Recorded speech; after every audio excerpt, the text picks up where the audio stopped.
Hello नमस्ते मेरो फुडमा यहाँहरूलाई स्वागत छ।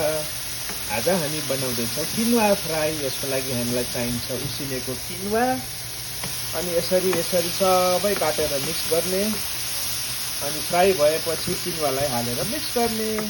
आफूलाई चाहिने सबै मरमसला हाल्नुस् अनि यसरी फ्राई गर्नुस्।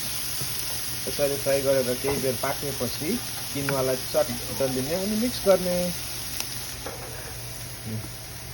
यो किन्वा हो, उसिनेको किन्वा। यसरी मिक्स गर्ने।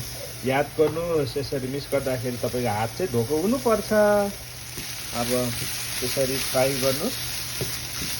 मैले यसमा चाहिने मसलाहरू जिरा, बेसार, धनियाँ सबै हालिसकेँ।